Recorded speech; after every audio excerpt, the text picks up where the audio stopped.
Ugh.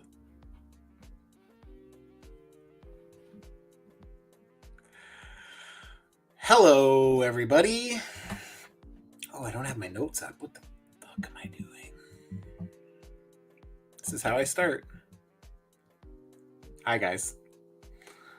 Welcome to another episode of WIP Wednesday Live, where tonight we will not be whipping. Tonight we're going to change this shit up a little. And we are going to... Sorry, I'm just getting my notes. We're going to be having a chat tonight instead. So this is episode 17. Thank you guys for being here. I already got a familiar face in the crowd saying, yo, what up, Wisconsin? What's up, John? My friend Stranded Customs in the house. Just wanted to first off say thank you to everybody who checked out the tutorial I posted last week. If you haven't checked it out already, last week I posted a tutorial on how to convert a standard neck peg to a dumbbell jointed neck. And it got a shit ton of love. And I got a lot of new followers from it on here. So thank you guys very much. If you're here now, please hit that like button. If you aren't subscribed, please subscribe and hit the bell for notifications so you know I go live. You'll know. So yeah. And look at that. We got some good stuff. John says, crack that whip. Metal Luna says, I made it. What up, Jeff? How's it going, man? And Nike Boy says, what's up? I saw Doctor Strange last night. Oh, shit. Nice, buddy. How'd you like it? No spoilers. Metal Luna says, I'm going to try it tomorrow. He's talking about the neck mod. Actually, that video was triggered by Metal Luna. It was his idea, actually. He asked me how to do it, and I was like, I'm going to make a video out of that. So then I made him wait for like 4 weeks for it. Sorry, dude. Okay. What else? New stuff coming. I'm working on the next YouTube video. I'm going to be doing a custom figure showcase on my Jin Satone that I made for my buddy D. So hopefully in the next couple weeks, probably. You know, this shit takes time. But after this week, I may have one more WIP Wednesday in me, and then I'm going to be switching it to something different. I'm going to be calling it Shelf Shuffle, where I start working on my shelves and I start moving shit around. You guys get to watch me get pissed off and throw it against the wall, and it should be good. I'm looking forward to it. Tonight on the show, we have a fellow Canadian. I can imagine that a good chunk of you guys know who this person is. He has definitely been getting quite a bit of attention over the last year. I know that I've shared a lot of his work. He primarily focuses on X-Men figures, which is obviously a huge part of probably what attracts me to his work so much, being a hardcore X-Men fan. So yeah, let's just get into it. Please welcome Morning Woof. Hey, man. Hello, everyone. How's it going? Hey, how are you? Good. How are you? Good, but hang on. I lost where did my headphone speakers go to? This is what happens when I YouTube. Speaker can go to my AirPods. There we go. So we were chatting a little bit before, and we're having a little bit of a connection issue. Hopefully it won't cause too many issues. Maybe it's just me hearing it, which I hope that is the case. But if there is any kind of like hiccups on the audio, everybody, we apologize in advance. We tried to sort it out, but we suck at technology. So hey man, how's it going? Good. Thank you for having me on the show. Excited to be here. Yeah, man, that's awesome. Thank you very much for taking me up on the offer, and thank you for staying up later than you normally would. It's funny, when we started chatting about this, he kind of said to me, he's like, I don't usually customize that late. And I'm like, right, I forgot. I'm one of those like weird people that stays up until all hours of the night customizing because I'm fucking a night owl. But thank you for staying up later than you normally would to do this. I really appreciate it. No, the pleasure is mine. So for anybody who's here who maybe doesn't know who you are, why don't you, I'm just going to give you the screen, and why don't you just tell everybody who you are and what you do? So hi everyone. Thanks for joining. I'm happy to be here. So morning. So hopefully you guys have followed me on Instagram. I've been a customizer for about, I would say about 3 years. Really started getting serious about years ago, with a lot of like direction and advice from Matt here. He's been a really good source of inspiration and technical expertise to my journey. Primarily, I collect X-Men. I love X-Men. You know, I sculpt primarily X-Men. My shelf's filled of just X-Men paraphernalia. It's my brand. It's my team. It's my thing. That I've been an X-Men fan since I was a kid. I've got comic books, the cards, you name it. It's my favorite, and so it's been so great to be actually like start and make custom figures that I never had in my collection, that don't exist right now in collection. So it's pretty awesome, and I'm glad that I'm like talented and artistic enough to be able to actually do it. It was pretty cool. That's sweet, man. Yeah, your situation is very similar to mine. Is like, I found like when I started customizing, I was doing a ton of, I was pretty much doing exclusively X-Men, to be honest. I'm not sure like when you started following me, but like, going back probably, I don't know, 5 years or 4 years, like I pretty much just did X-Men and like, the one-off random here or there. So, but yeah, Strand says audio's doubled. We trying. We're slowly getting there, kind of. I wonder if an issue with these. I'm going to take these off. Yeah, take them off. Yeah, let's just see if it works. Well, we may have to just kind of play with this and see if this works. We wondered if maybe it was the internet connection as well, right? So. Okay. Hopefully this is better. It seems like me, actually. Yeah. Okay, great. There we go. Maybe John, if you're still here, you want to confirm, that'd be awesome. So to your question, I've been following you since the very beginning. Like, I think you're one of the accounts that I first started following when I thought that I wanted to get into this, and I kind of was exploring Instagram. Yours was one of the accounts that I saw. And I'm like, oh god, this guy's work's freaking awesome. So thanks, man. And it was like, I'm like, okay, let me reach out to this person. I have quite a bit of followers. I'm like, let me reach out to this guy and see if he'll actually respond. And you did, and you were kind with your advice, suggestions, and feedback right off the bat. So it's really helped kind of shape my along like the custom.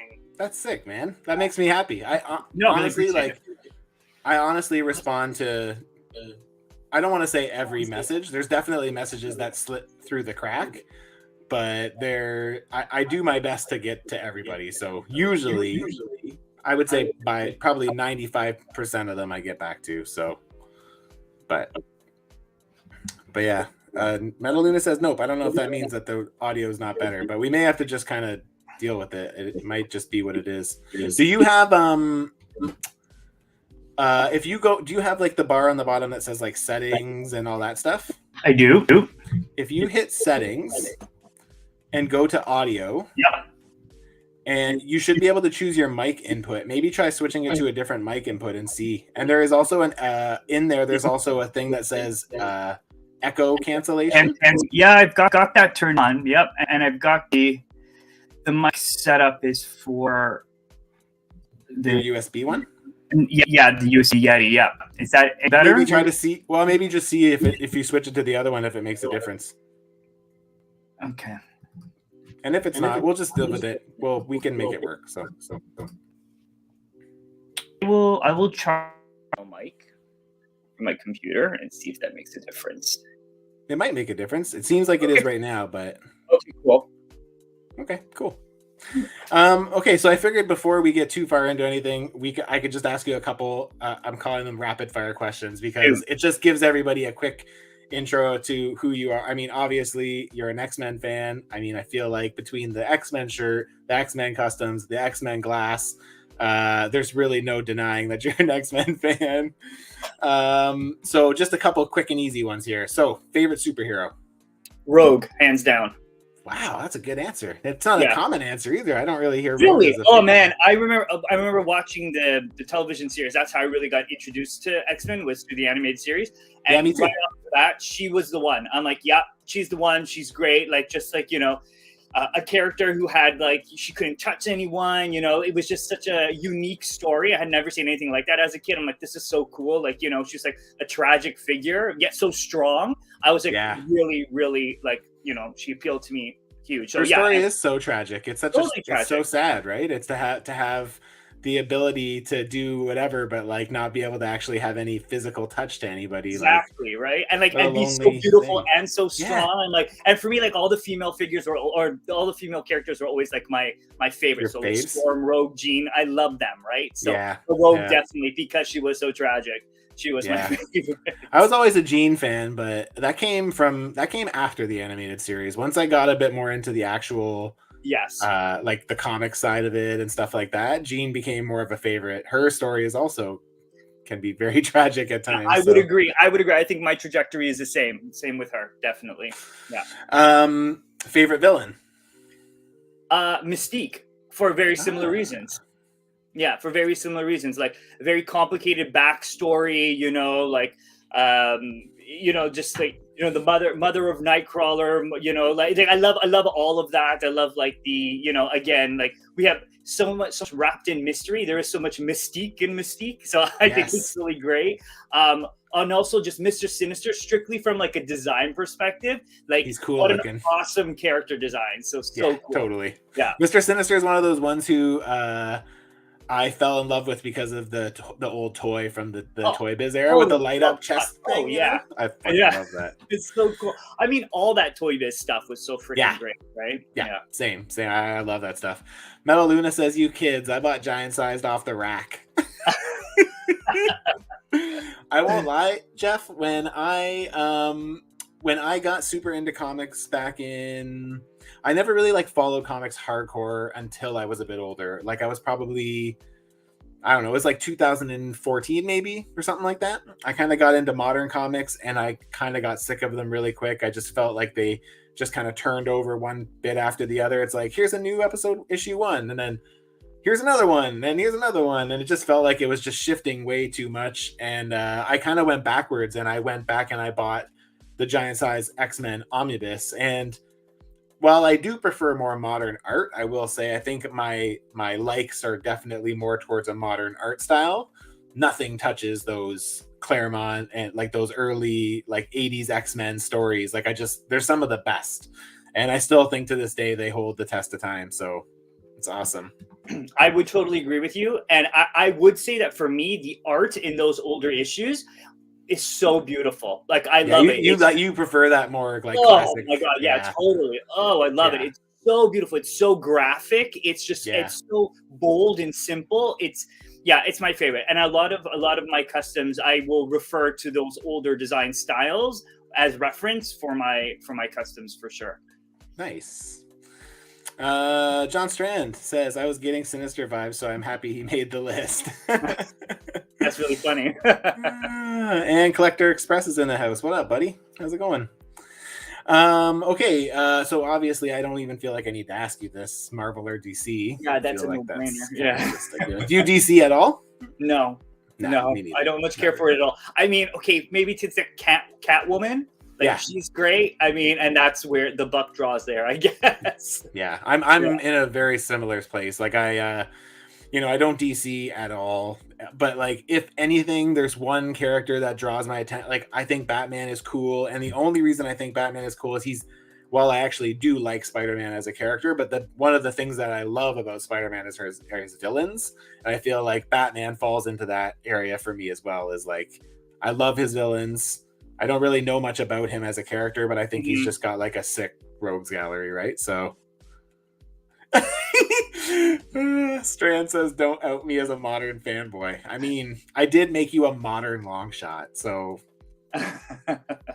which was very good, by the way. Which was thanks. Yeah, I like that one. It was fun to make. Made me want to make a regular long shot. It's actually so funny that you said that. The one that you had made was actually a reference for the long shot that I made. I actually really? Yeah, totally. I use your stuff as reference all the time. No joke. That's sweet, man. I love that. Actually, to be honest with you, and to kind of say something similar to you is like, even in our chats, like a big part of why I started the YouTube thing was because of our chats, right? Like Strand was another one who was like really, you know, nice about his comments and stuff, but like, you know, having conversations with you and you saying like, oh yeah, I learned so much from your live streams and this and that, and it just made me realize that like, you know, if I can actually inspire people to, you know, do awesome work, like, you know, I'm a huge fan of your work, right? Like I know I've, you know, we've had this conversation you know, offline a few times, or I guess online, but not on here, a few times, and yeah, I'm a hardcore fan of your work. I think your work is great. I actually have it kind of pulled up on the screen here. We can kind of have a look for anybody who hasn't. Let's see if I can navigate two screens at the same time. That Emma Frost did not get nearly as much love as she deserves. I'll tell you that right now. She's beautiful, and we've spoken about this off, like, again in private message. But man, you've really done a great job with your faces and your hair in particular over the last year. Man, I mean, you always like were good with it, but like you've really stepped it up over the last you know, year. I would say your last few projects in particular, like it really shows, right? I appreciate that. Yeah, I love doing it. It's like the hardest part, and it's the most rewarding part, you know? Yeah, like that looks great. So you're working on a Generation X. Me and you have kind of spoken about this. Yes, it's gonna happen. So I'm kind of like easing myself in, but I'm starting to collect the fodder pieces for it right now. So I've got the pieces for Jubilee. So she will be next. She's next on the docket after I finish my current project. And then I've got the pieces for Sync and for Husk. So yeah, nice. It will be a slow rollout, but I will. Wow, I mean, let's just hold on a second here. What's a slow rollout to you? You pump out projects pretty damn quick, man. Like I would say that my projects generally take anywhere between 10 days and 2 weeks to take something from kind of conception to completion. I'm really happy with that Banshee. He turned out great. Yeah, he turned out great. That's a really good use of that. Thank you. That hood head, which is an awful looking head. I'm like, okay, let me see if I can sell this thing. And in fact, I have a second hood head that I'll be using for a classic Banshee. So Banshee, nice. Banshee was one of the very first customs. I went back and looked at some of your first ones.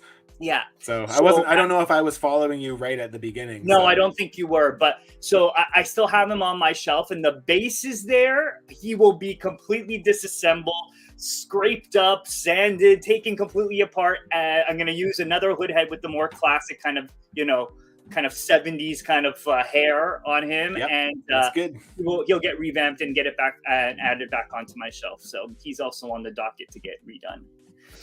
Problem solving that cape was such a pain in the butt too.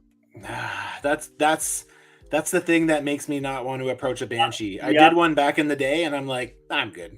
Yeah. You know, to be honest with you, dude, like, and you know, a big part of why I stopped doing a lot of X-Men customs is like Hasbro they bang them out so quick. Like I stopped. Like I would say like there's probably like around 30 customs that happened in like a 2-year period that like have been replaced from my shelves because we got official ones, and like I usually prefer the aesthetic of an official over a custom. Usually, that's not always the case, but I would say that's oftentimes the case. So I would agree with you, although you know, I've got my Excalibur from Hasbro, and I've got my version of Excalibur, and there's no comparison. Yes, frankly, I feel like sometimes it's just to me, it's not even that the Hasbro one's better. In most cases, that's not actually the case. In most cases, it's just the aesthetic of it all looking the same that really is what kind of draws me to it more than anything. Yeah, I would agree. Because the thing is like, you know, we put a lot of extra love as customizers into our figures, and you know, Hasbro doesn't. And it's not a slight against them. No. It's just if we were going to get that kind of, I mean, it's like I said to somebody who I was chatting with in my DMs the other day, like at least we're getting the sculpt from them. Like we may not be getting the painted details, but at least we're getting like they're not like cheaping out on like the sculpt. We're getting great sculpts, like, you know what I mean. So it's like I feel like Hasbro get a really bad rap, especially these days. I feel like they've been getting shit on a little bit, and don't get me wrong, like I have my times where I say this is fucking shit, but I mean, as a whole, I still think for them, like, dollar for dollar, they're in the top for Marvel Legends for like best value for your money. So I would completely agree. I would completely agree. There are always little things they're like, oh, I wish they had done this, or I wish I had done that, or I wish it looked this way. But on a whole, I would agree. I would say that dollar for dollar, like you're right. The sculpt is there, right? So I mean, we're lucky as customizers, we can go in and tweak if we want to. Like, but the sculpt is there, and in general, they're really quite good. Yes. Yeah. So.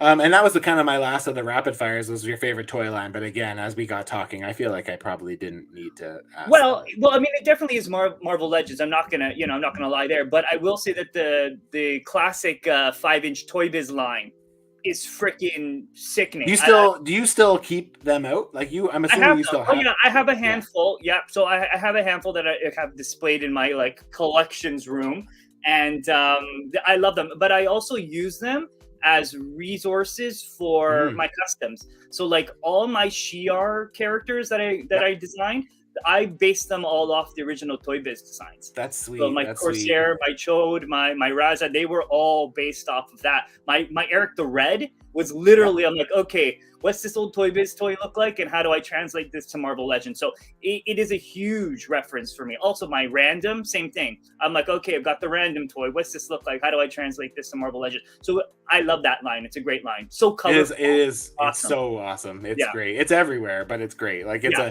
it's a big old mixer of good and bad. Oh yeah, totally. But there's some great figures from that line. Awesome looking figures. And if the level of Shi'ar. Look how it's really good. I have to say, I have to toot my own horn. I love that. It's a great shot. That looks great, man. They look awesome. And those are all custom done by you except Gladiator. Except for Gladiator, that's right. Yeah. Looks awesome. Looks really good, man. Yeah, you did a great job with those. Thank you. I really appreciate that. Fuck, looks good. And I love your nostalgia for the what's it called? The old cards. Oh yeah. Like the vintage trading cards. Yeah, so I had I had collected, like, my very first was like the Marvel Ultra Fleer. No, Fleer, not Flare, Fleer, a 94 set, which I loved. It was like a super artsy set. And I had collected the whole thing, and then I had gone ahead and collected the 95 set as well. And I love them. So and I had them from when I was a kid. I still have them today, right? And then I got on this kick of like, okay, let me go back and go collect everything that I didn't have as a kid. So now I have 4 binders full of all the cards right now, and I love them. Again, they're just a huge, like, as an artist, they're just a huge source of inspiration for me. So so that kind of some of my love translated to some of these images on my Instagram. That's awesome.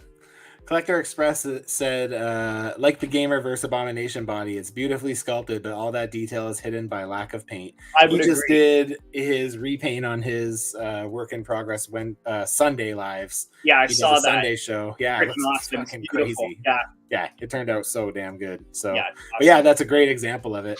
So, I speaking to the toys though, I'm the same. Like that Mandarin that I'm doing that animated inspired Mandarin for Resilient Customs, and like it's the same thing as like I looked up some pictures and I'm like, I'm just gonna look up the figure, like that it has all the detail I need, and like I can get a front shot, I can get a side shot, I can get a back shot, and then I literally have everything I need. So yeah, completely. And then you add your own flourish and flair as you go along, right? And like you translate, you scale up, right? So yeah, totally. Some stuff I have, some stuff I'm just trying my best to just leave as like I've tried to not take, like, really the only liberties I've taken with that one is we changed the hair. Instead of having it go like more mullety, we made it a bit more, because we're gonna change we're not gonna do green skin. He doesn't want green skin. So he agreed to let me do, well, I think he doesn't care what I actually do, but I know he doesn't really love the green skin. So I think we're going to do like, like human skin, but I think I'm going to do like green, like veins going into his hands and like up his hands and stuff. And maybe like up his neck under, like maybe up his neck and under, like onto his face maybe. Yeah, but very cool. Very cool. Yeah, should be cool. So yeah, if anybody's not following Morning Woof, you should definitely go do so. The Instagram handle is in the description of the video. So yeah, everyone should go and do that. So I wanted to talk to you a little bit about, we kind of started talking about it before we went live, and we were talking about output and how many customs you put out, and you were talking about how you can really only work on one custom at a time. So what's up with that, man? You could put out so much more stuff if you multitasked. You know what? I tried it. It does not work for me. The work suffers. It does. Like my brain needs to problem solve what's in front of me, and then that's what I mean. I go to bed at night and I'm thinking, okay, how do I solve for this? How do I solve for that? If I can't divide my mental capacity across it just doesn't work. I've tried it. It just does not work. I mean, I think that I work relatively fast. Which is good. I think this year so far, I think I've knocked out 9, and I'm working on my 10th one for this year so far, which is pretty good, I think. Yeah, that's crazy. Yeah, it's crazy. So, I mean, it's like 6 of one, half a dozen of another, right? Like, if I'm pumping them out pretty quickly, then But yeah, my brain just can't do it. I envy you guys that can. Right, I'm like, holy crap! Because you start something, you're waiting for it to cure or whatever. You can move on to something else. So the next thing. Totally, so efficient. But especially when you start getting into really detailed sculpts where you're having to do 3 layers. Yeah, it sucks to like do a little, and like you do like 20 minutes of sculpting, and then you're like, okay, I'm done till tomorrow. Yeah, that's literally where mine came from. You're like, oh, that's why I started doing rest, and that's it. Yeah. Like I got to the point where like I was the same, and like I battled it for a long time. I was at my prime. I was probably putting out, in terms of speed, I was probably putting out 2 customs a month probably.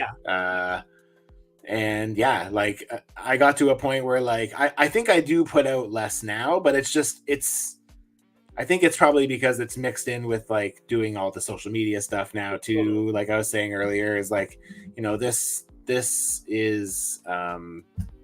is a time suck. Like, when I started the channel, I reached out to a bunch of my toy content creator friends, and I was just like, okay, I have like mad respect for you guys. Like, this is a shit ton of work. It takes a lot of work. It takes a lot of planning. And it's like, even to make a video, I can't tell you how many times in the custom figure reviews that I've done that I'm like, I wish I had footage of this. I wish I had footage of this. But like, I didn't take footage at the time because like, why would I? No, totally. That's the other thing too, right? It also like impedes your creative process because you're thinking of this other creative process, right?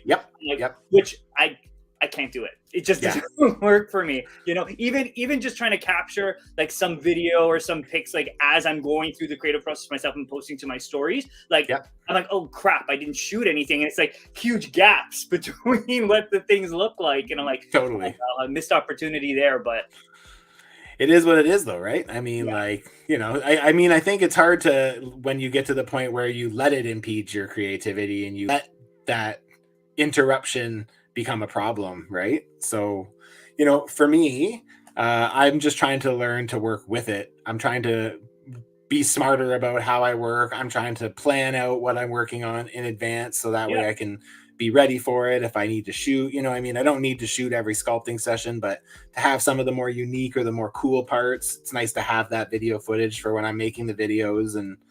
But yeah, it's a time suck in a big way. I mean, and it's like you're completely you're using another part of your brain, right? It's like you're switching from that creative and making thing to the more technical side, right? And you flip back and forth. Yeah, I can imagine it's challenging.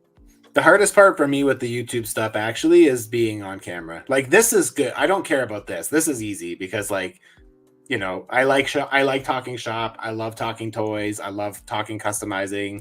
And, I pretty much, that's probably a big part of why I answer all my messages, is like, anytime someone wants to talk, I'm like, oh yeah, let's talk. Let's talk about toys. But like for me, it's like being on camera and talking to a camera, an audience of nobody, man, you feel like a total idiot. Like it's brutal, man. It's brutal. So Angel Alvarez says, I wish I could have that type of consistency working. I procrastinate too much. Still, Morning Woof Customs are damn impressive, and I always try to show my support any way I can. Thank you. That's awesome, man. thank you for being here. That's great. And that's awesome. Yeah. I mean, your work speaks for itself. It's really awesome. So we actually, we have a swap. We're going to do a swap this year, you and I, and that should be pretty fun. And then I'm going to still try to really entice you to join us for Secret Santa this year too. So yeah, well, we'll see about that. So right now, I haven't made, like, to be honest, like through my whole customizing journey, I've never actually made a custom for somebody else yet. So right now I'm working on a gift for my boyfriend for his birthday. So this will be the first custom that I'll be giving to somebody that's outside of my own collection, and you will be second. So, awesome. And so I want to make sure that the quality check is there. I want to make sure once you put it in hand that you're like, oh yeah, this is solid quality. I'd be more inclined to join in at that point. Well, I mean, you're welcome to make it and send it my way whenever you would like. Yeah. Well, I've already got the fodder for it. It's ready to go. I mean, I have the pieces for it. I know if that is a concern, because I will happily give you my feedback. Like the best thing about those swaps, and like, to me as a customizer who eventually started taking commissions and stuff, like it's cool to have a custom from somebody else, because it's not even a matter of comparing how good you are versus somebody else, but it's just having things in hand. So like I'll use that Earthworm Jim I got from Ace Customs or Ace Outlaw Customs. So good. Sick, man. I remember when I got that figure, I looked at his joints, his prep work on his joints, on his elbows and his knees, and it looked like there was no way that there was not gonna lose paint. And I said to him, like, dude, it doesn't even look like there's a gap there. Like, how do you do that? And he basically like walked me through it. He's like, oh, this is the process. We do this. I take this off, and I learned something from it. And it's just like it's cool. You get this figure, and you just in hand, it handles such a way that you're just like, damn. How come mine don't do that? Like, you're gonna have to share that information with me too. yeah. I mean, I'm happy to do that, right? Yeah. I like to be able to give pointers where it's due, but I mean, from a glance, like honestly, like your work looks super clean, man. So, I feel like usually when you start moving them around, you can see when there's imperfections. So, I pride myself for as minimal paint rub as possible, and it's a challenge, and I'm sure right? Like it's a challenge. It's a challenge, and it's like, damn it, you have to go in and stand and Dremel again. It's the worst. It's the worst. Yeah, it is. Stephen Wall says, "I love how much you guys share whips. Awesome work. Thanks, man. Thank you." Yeah. Okay. I wanted to also kind of shift gears. So in talking about Secret Santa, one of the other things that I think is really cool about Secret Santa is getting a list that forces you out of your comfort zone. And for somebody whose profile is, very exclusively X-Men, it's super interesting to see what people who are very specific in what they do get put in a position where they can't make the very thing that they are known for. And I've seen it happen so many times. Like I remember one year, New Collector got a list, and we were talking, and he's like, I fucking hate my list. Like it's all 7-inch figures. And like, New Collector his work is very clean, and where his strength lays is like he knows his parts library so well. So when he builds a figure, he builds on the proper colored plastic. He looks for the most authentic to Marvel Legends paint job as he can get. So where he can use factory paint, he does. He's very smart in how he builds. Absolutely. And that to me is one of his strongest points. And in that situation, it threw into a huge spiral, because he knows nothing about 7-inch figures. Mm-hmm. He knows nothing about base figures for Marvel Legend or Marvel Select. And now all of a sudden he's having to figure out, what do I do here? Like, and in the end he put out like a sick Black Panther. Like it was so awesome. And I'm like, dude, like you crushed that. And like, it's cool to see people step out of their comfort zone, right? Like what, I'm waiting for the day that happens to you, because that happened to me. And even though the product that I put out that first time out of my comfort zone wasn't like the best product I've ever put out, man, it ignited a spark in me that like, it just changed everything. And it was just like, I felt less afraid to take on projects. I felt more inclined to be risky and try things I maybe wouldn't have tried before. Like, so that's one of the things that I love about Secret Santa, and that's one of the things that I hope you get to experience if you decide to join us for Secret Santa, because like I do think there's nothing wrong with being in a style for sure, right? I think that's great, and I think it showcases your work the best. But yeah, I'm pretty excited to see, given a list of random shit that you have no idea what it is, where you're gonna ultimately land. It would be interesting. I just want to do the thing that looks the prettiest. That's what I kind of want to do. So when it comes time to picking a project like something like that, is that what you would basically look at? Would you be looking at, what do you think is in the realm of doable? Would you be looking at like, I mean, you tend to gravitate to anything in particular? Like, you do a lot of female figures, but you also do a lot of male figures. So I wouldn't really say it's super one-sided. Like, I would say you do, probably equal for both genders for the most part. I would think for the most part you do, right? Yeah, I think it's slightly more female.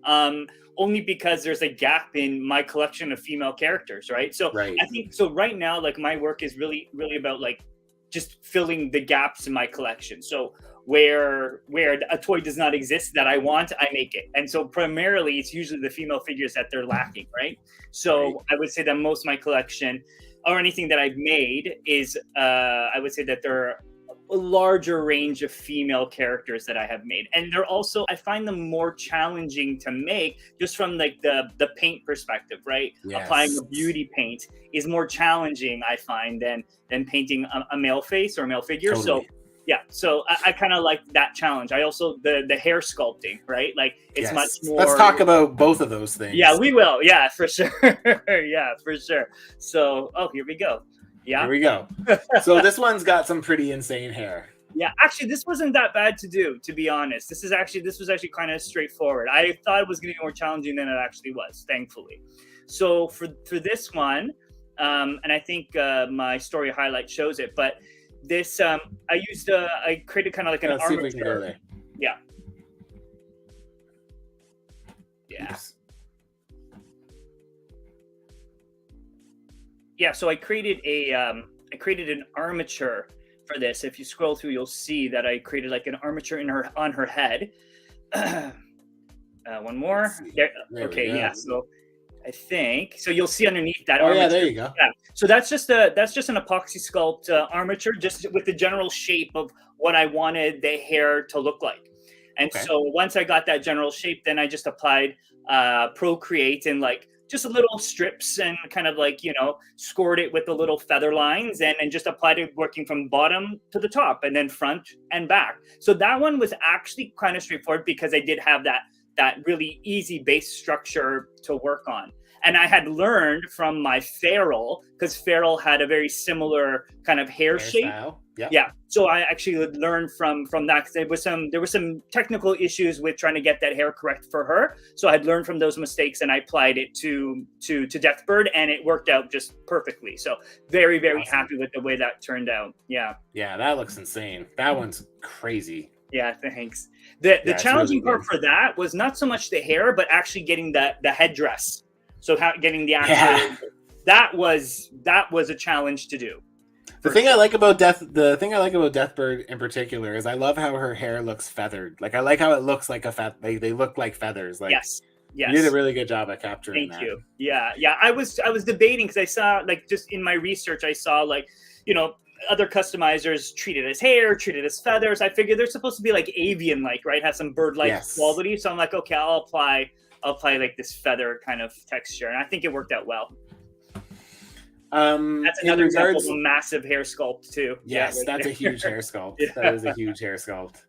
This one came together great too, and here's another really good example of the painting. So that was the other thing I was gonna kind of touch on, was your painting on your face in particular has actually Lalandra was the one that really caught my attention. Yeah.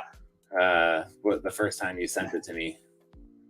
I think there should be a still right after that, I think.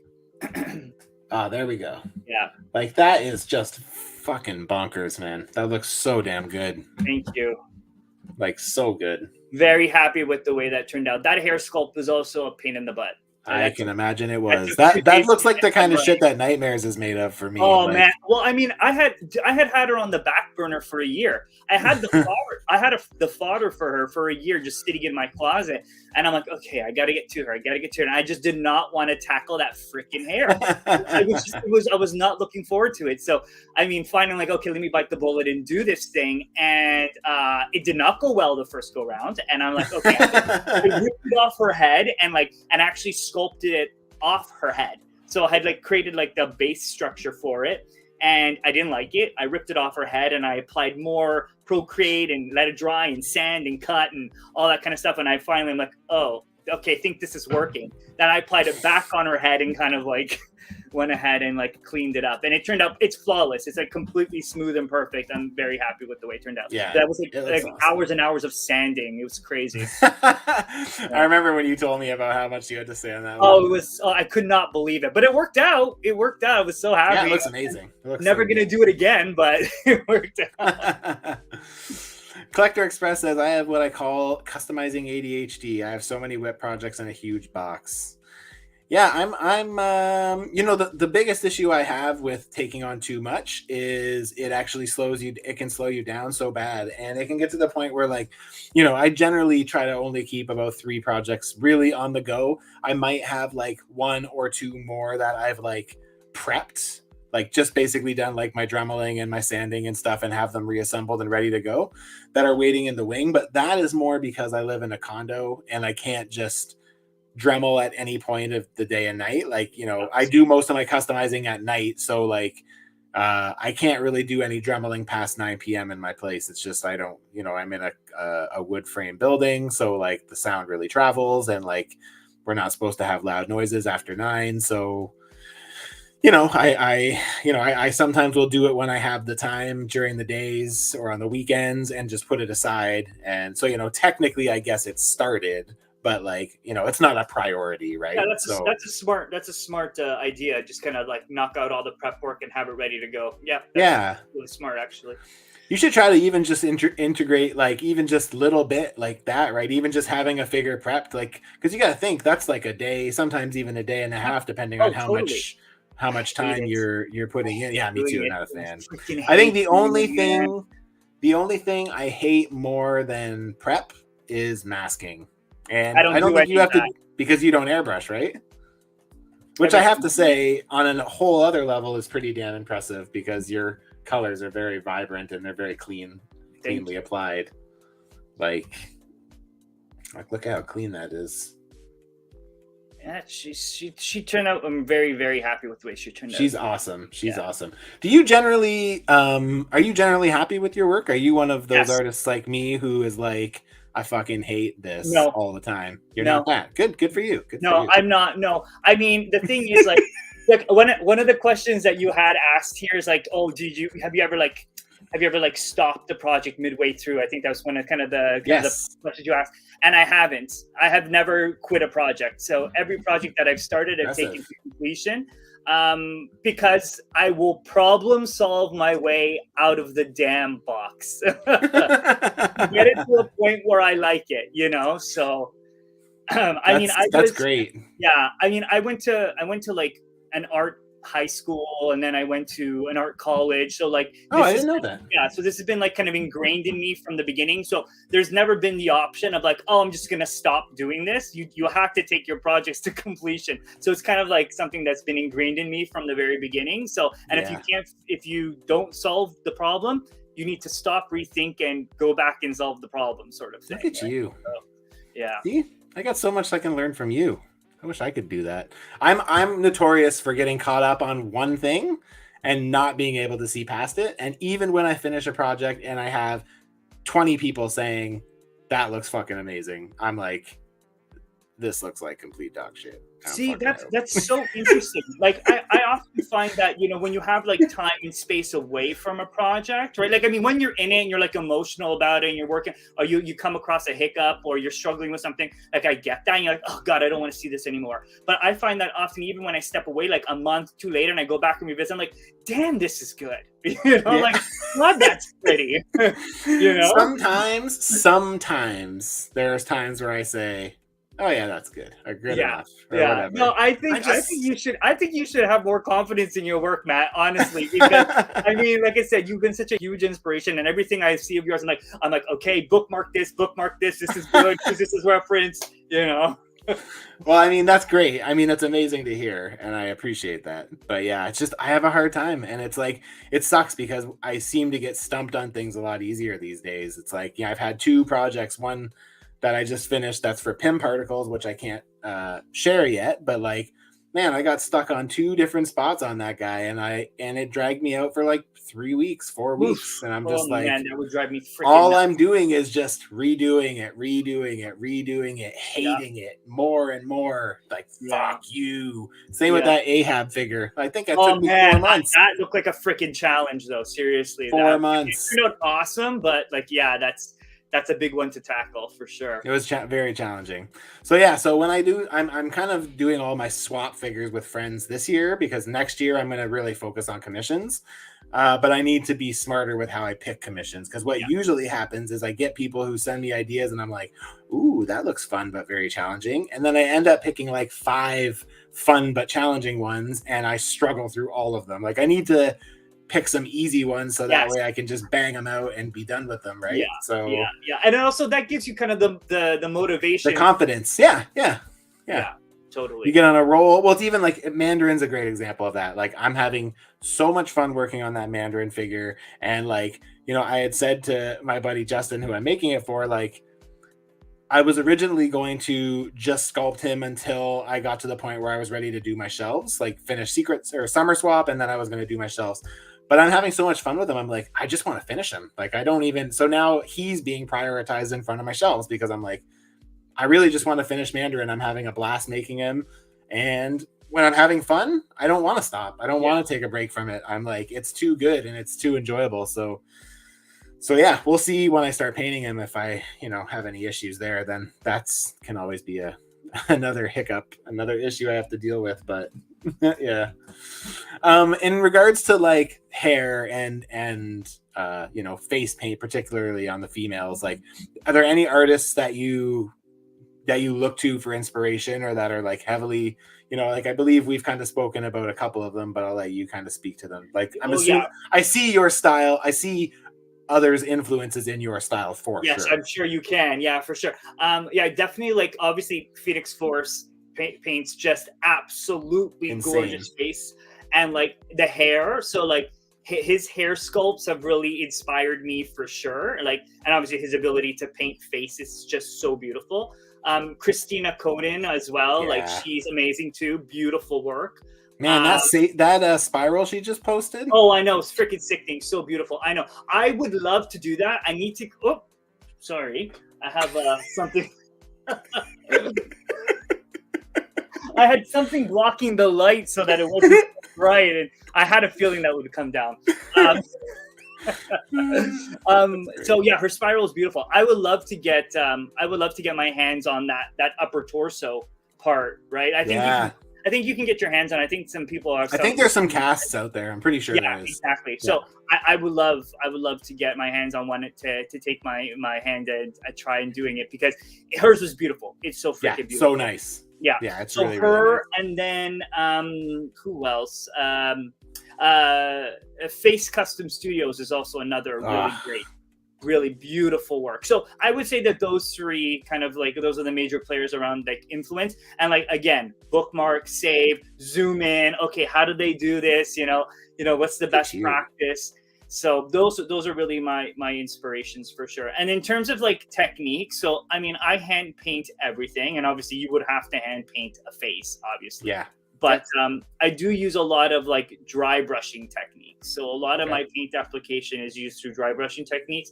So, that allows you to kind of like, really gently build up the layers of paint to create like some really beautiful kind of softness, right? So in terms of like highlighting for, blush in the cheeks or on the lips, highlights on the nose. I also use washes very sparingly. So like flesh colored washes.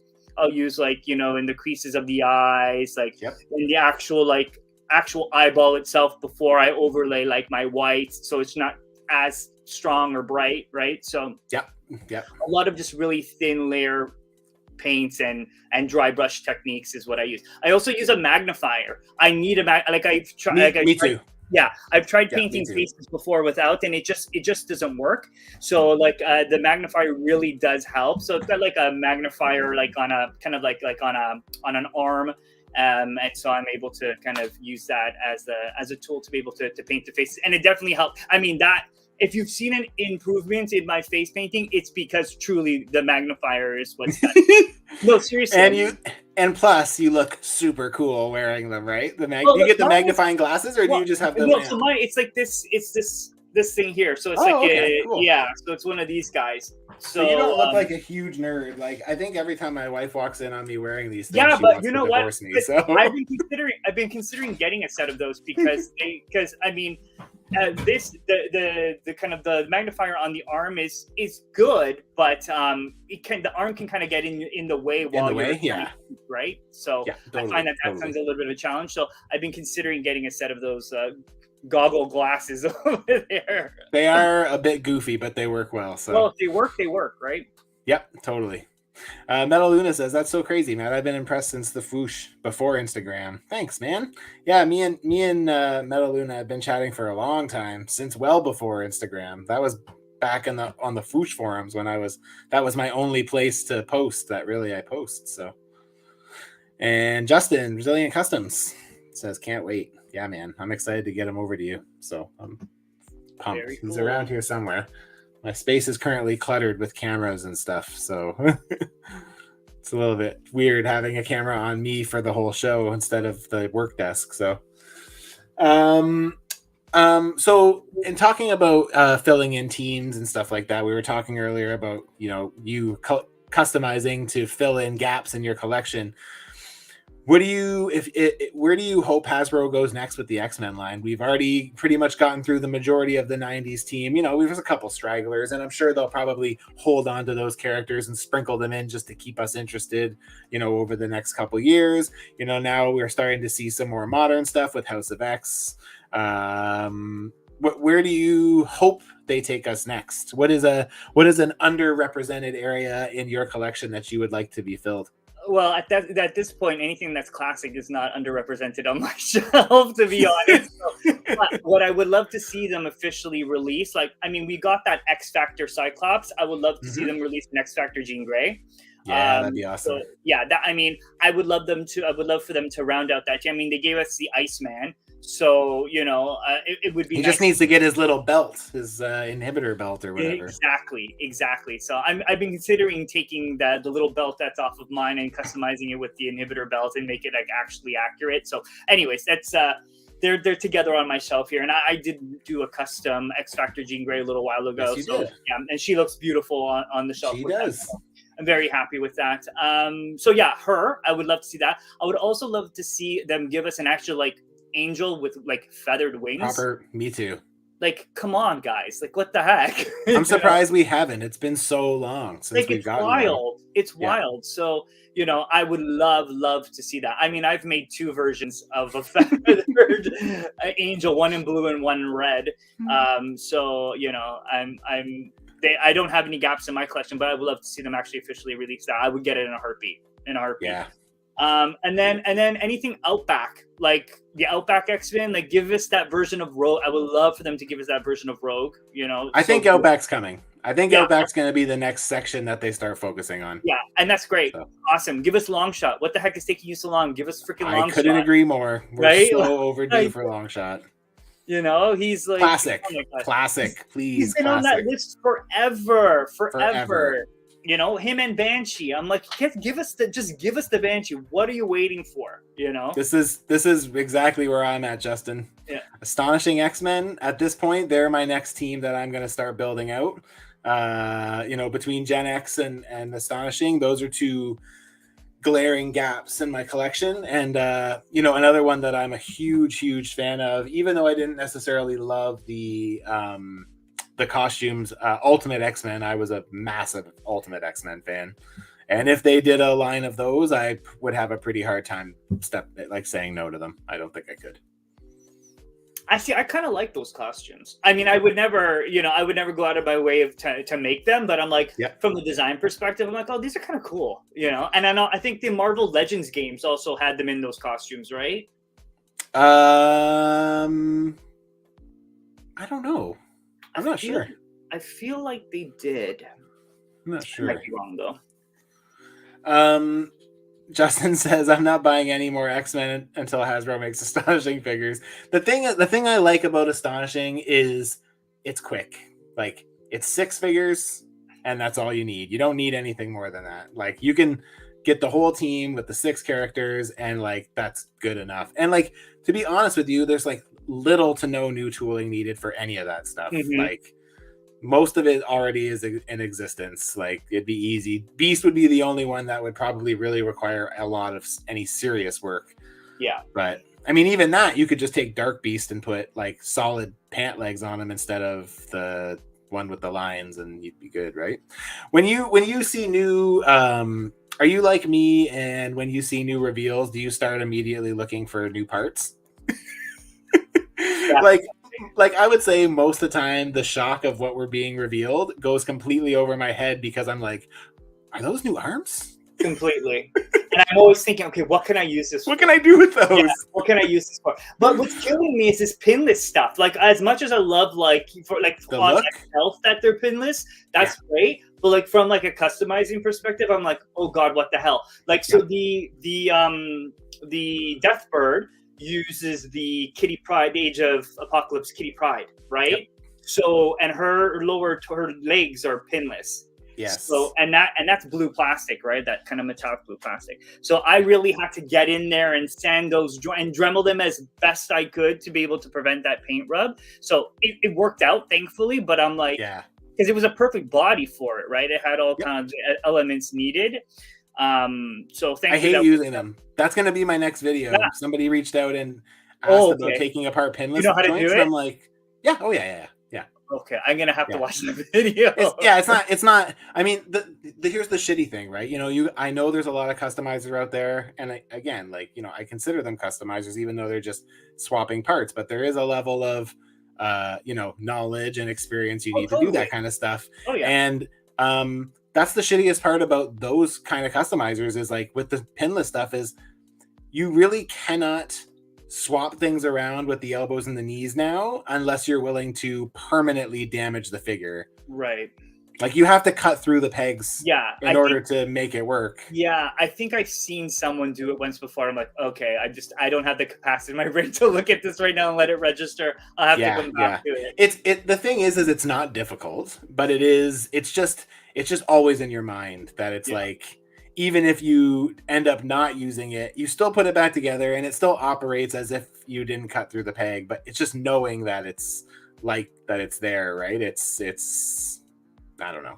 Yeah, I don't know. That's the one downside I'm finding. Like that's the one. Like when I use the Tigra body for my feral, and I'm like, okay, how do I fudge this orange plastic to make it skew to that feral? And like I'm like, okay, I think it worked out, but because she's pinless, right? So and so I'm like, and it's like a perfect body for that type of system. Yeah. So I'm like, okay, luckily it worked out, but I was concerned on the onset. I'm like, oh god, I don't know if this is gonna work. I mean, the good thing is at least the skin tones are relatively close, so even if there's a little bit of rub, it's not too big a deal, right? Yeah, and I think you in some case you can fudge that, right? To a degree. Yes, absolutely.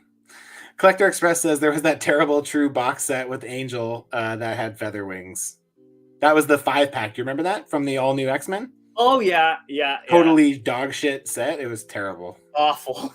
I remember my Toys R Us had them. They went on deep discount at my Toys R Us. I picked up a couple of them. So I ended up having and it was good because the Beast had the hands and the feet that I ended up using for my all new X-Men Beast. Oh, that's what you used. Okay. Yeah, and the feather wings for Angel, I ended up modding them and making them the wings that he came with in that set fit on a Bucky cap, but they didn't have any movement. It was just like a plug-in.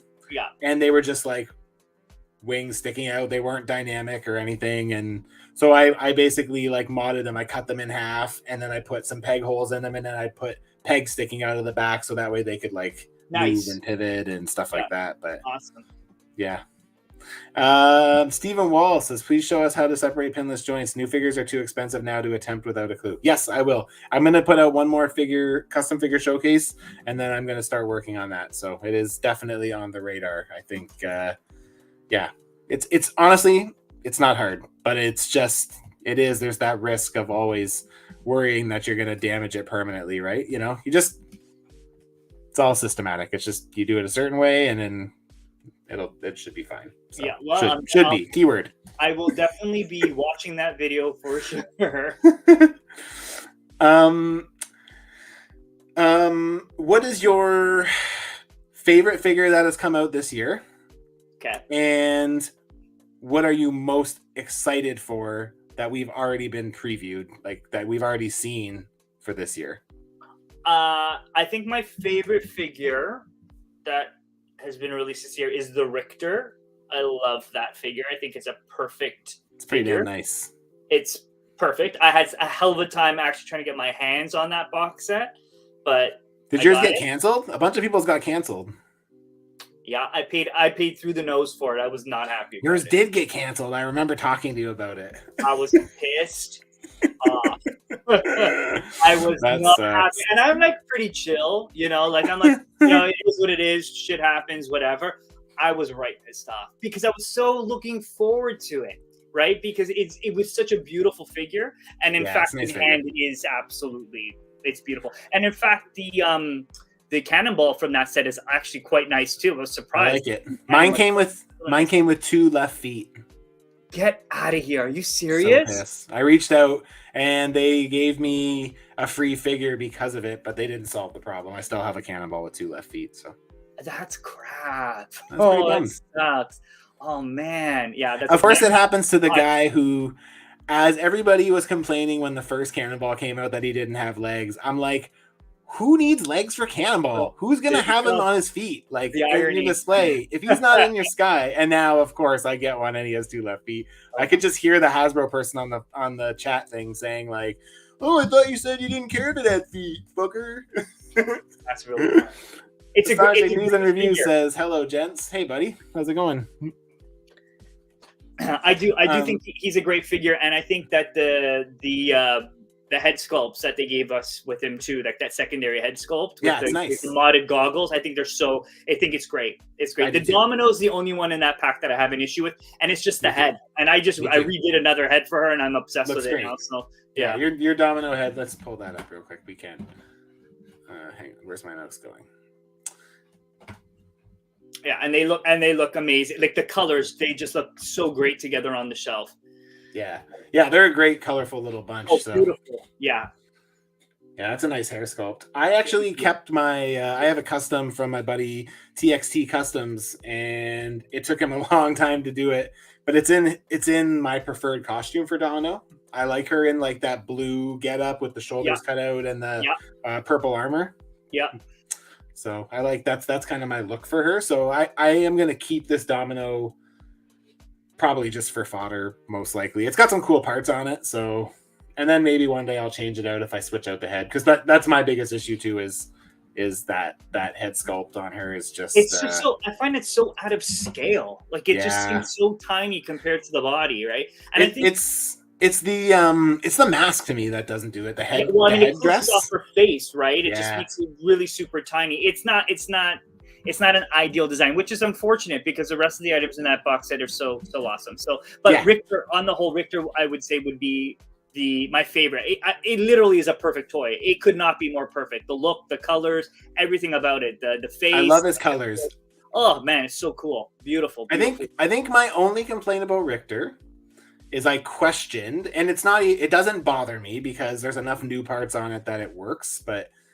I questioned the use of the Grim Reaper body because I was like, I don't think Richter is like a big dude. I think he's only like 6 foot. So it seemed weird that they would use like a bigger And it's not bigger, but I mean, it's bigger than a It's bucket bigger. cap. Yeah, sure. I like it. So, I like it. yeah, I mean, it does work. It does work. I'm not, Yeah. I'm not complaining too much. I do think overall it's still a great figure. When I got it in hand, I pretty much looked right past that. So, Yeah. but yeah. The boots. I love this boot sculpt. I also love the boots. I actually want to get a second one because I kind of want to use them for AOA Gambit. Awesome. Like before we knew we were gonna get this figure, right? I was like, okay, he was on my list of to-dos. And I'm like, okay, these boots. I'm like, I need to make How do I do this? How do I do these boots? You know? My Richter in my display currently, which is getting replaced by the official one, but I haven't switched everything out yet, is actually the first figure swap I ever did with New Collector. The first year we did a one-on-one. Yeah, he did a Richter for me. And I did a Caitlin Fairchild from Generation 13 or Gen 13 or whatever it's called. So I'm gonna have to go back and look in your collection and take a look at his work. Because it doesn't catch you. Yeah, he did a good mix. It's mostly on a Bucky Cat body, but he used a what's the guy's name? Doc Samson head, which worked really, really well. And he used, I think, a MCU Captain America boots for the boots. So they worked pretty good. Yeah. Nice. I'll have to check it out. What about anticipated for the year? What do you? So do you have like you don't collect? Do you just buy Marvel Legends, or do you buy any of the import stuff? Most of my stuff is Marvel Legends. Legends? It's all Marvel Legends. Yeah. Okay. Yeah. Do you have any Mafix figures or anything like that? No. I'm just looking at my collection here. I have a couple of the what are the 110 figures. 110. I think that's what they're called. Like the Mezco ones? Yes, the Mezco ones. The fabric. Yeah. Okay. Yeah. So I have the Gambit and the Cyclops. But other than that, I have a handful of the Diamond Selects. But that's when I was initially started collecting, and Diamond Select. Yeah, I wasn't quite sure the direction I was going, and obviously Marvel was pumping out way more content than the Diamond Select, right? So I'm like, okay, well, I see, direction that this is going. So that I have just a handful of that kind of stuff, and then obviously my vintage stuff, right? So all the Toy Biz stuff and stuff like that. Yeah, I love that stuff. Yeah, the majority of the stuff is just Marvel Legends. So I would say that my most anticipated Marvel Legends figure, even though it's not X-Men related, and it's probably odd, but Speedball. I'm so looking forward to Speedball. Yeah. I mean, the thing is my only beef with Speedball is he comes with literally nothing, but it's wild. It's wild. The one toy that should great. have those power effects and doesn't is just it blows my mind. But aside from that, the head and hair sculpt, that alone to me looks awesome. So good. So good. I'm really good. I'm like, okay, this is right. Yeah. So I agree. I'm looking forward to Speedball as well. Yeah. Plus I want to have I know we're still a couple characters shy of a new Warriors lineup, but I definitely would like to have them represented in the lineup. Me too. Yeah, definitely. Yeah. I'm looking forward to some of that Spider-Man stuff, some of the new Spidey stuff. I'm a big Spider-Man fan, so I'm looking forward to like Amazing Fantasy Spider-Man. I think looks like really awesome, and like I really like that new Venom with the wings, but man, those prices are they're killing me. I can't justify that. My boyfriend pre-ordered it. I'm like, you're wild. Did he?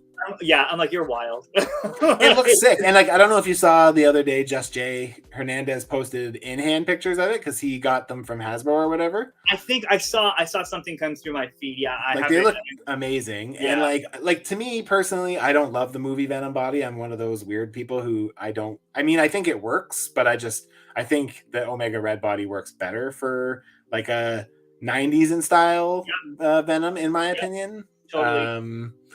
But I mean, it is what it is. But those head sculpts on that Venom are really fucking nice. They both look good. The open mouth and the closed mouth ones both look fantastic. They look so good. Yeah, it's I think the only thing that I pre-ordered, I think, was the Rhino. I don't have a Rhino in my collection. So I kind of started branching off into some of the Spider-Man stuff. It's not huge in my collection, but with all this retro carded stuff, I'm like, oh yeah, this is really cool. It's an animated series vibe. I'm like, okay. Nostalgic. Yeah, totally. So I mean, I've got kind of a small section of my shelf dedicated to some of the Spider-Man stuff, but I'm not as intense as like my X-Men shelves are 1, 2, 3, 4 full shelves of X-Men, and Spider-Man is about this A big. sliver Yeah, of another one. literally a Yeah. sliver.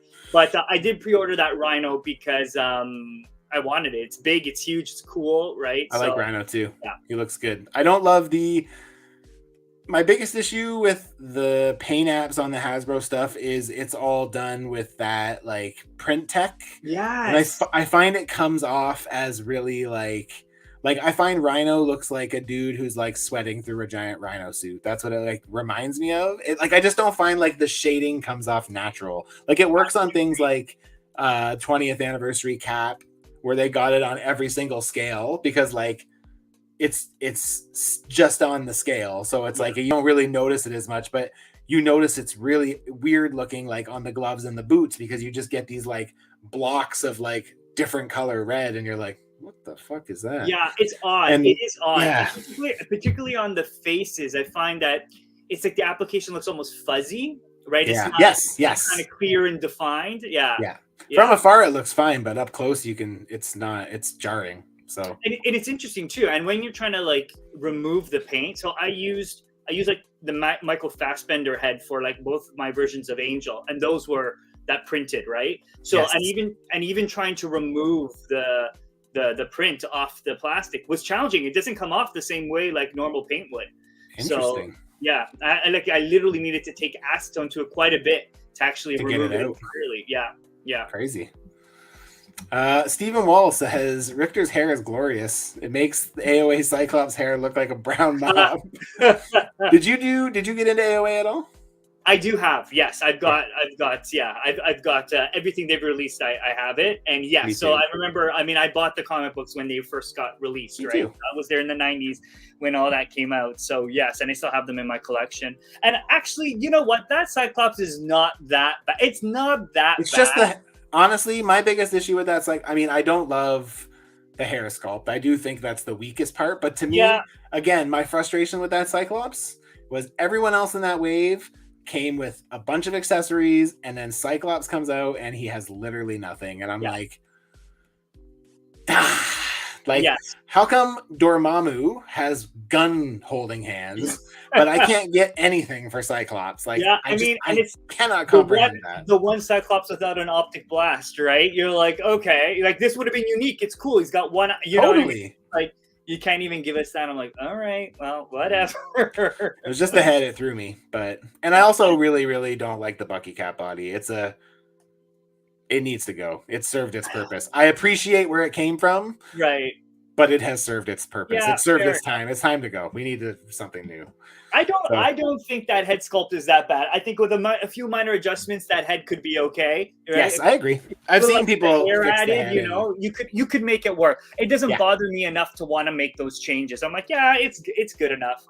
In fairness, me either. I didn't make any changes. I'm not one to really adjust my official figures when I get them. They have to be really bad, or there has to be something really particular that I want to see in the figure that requires me to actually mod a figure. It doesn't happen too often. So well, I'll tell you, when one of the other most anticipated sets that I wanted was the Excalibur set. Right, I was so excited. They've been teasing that forever. I'm like, oh my god, I can't wait for this thing to come out. And I ordered mine, and it came. And the Kitty Pryde, who I was the most excited for, had this blemish going right across, right on the mask line, right into the nose and into the lip. And I'm like, are you kidding me? So I had to mod it. I had to go in and try to adjust it the best I could. And I salvaged it. I mean, you can't tell, right? Like you would never make it, I would never be able to tell. But I was so upset. I was like, oh man, I'm like, let's look forward to this. You know? Yeah, I will say about that Excalibur set is like it was the last team I felt I needed to start. It's the team of the 90s, the X team of the 90s that I have the least attachment to. Mm-hmm. But I am a humongous Kitty Pryde fan, and I was super disappointed with that Kitty Pryde figure. What a fucking bummer. Like total missed opportunity. Such a huge bummer. Like I will tell you, like in my like customizing journey, like Kitty Pryde has been the character that I've customized the most. I think I've made 4 versions of her. Nice. Like I've done her so many times, right? I know So, I've seen you do Excalibur version at least a couple times. So. yeah, exactly. Yeah. So I did. Yeah. So the Excalibur version, I think I did 3 times. So my most recent iteration, I would say, is my most favorite custom that I've made. I'm like, this is perfect. That's I love a nice her. figure. Fantastic. You know, like Let's pull that up. the base body that I used was the AOA Jean Grey, and even the face is also the AOA Jean Grey, and it just worked out so perfectly. I'm like super happy with it. I think she is probably my most. She's my favorite one. Yeah, there she is. Yeah, she turned out so good. Like, look how good that looks. That's what I'm looking for in a Kitty Pryde figure. Right? Like, I know. So I'm like, oh yeah. And that was like a really interesting use of parts too. I think the hair was from Firestar, one of the Firestar. AOA Jean arms, uppers? The whole body. Oh, is it? Oh, nice. The whole body is. Yeah, the whole body is. So yeah, everything, that entire body. I see it in the shoulders too. Yeah. Yeah, and the collar. So the hair and collar from Firestar, and everything else is Age of Apocalypse Gray. Yeah. Yeah, that looks sick. Including the head. That head is just a repaint, and like it looks night and day. It looks like a completely different head sculpt. That's not the Kitty Pryde head though, is it? No, that's the Age of Apocalypse Jean Grey head. Oh, okay, cool. Yeah. Cool. With a sculpted mask and the Firestar hair. Yeah, and then I added a little bit extra to the top. To the hair, yeah.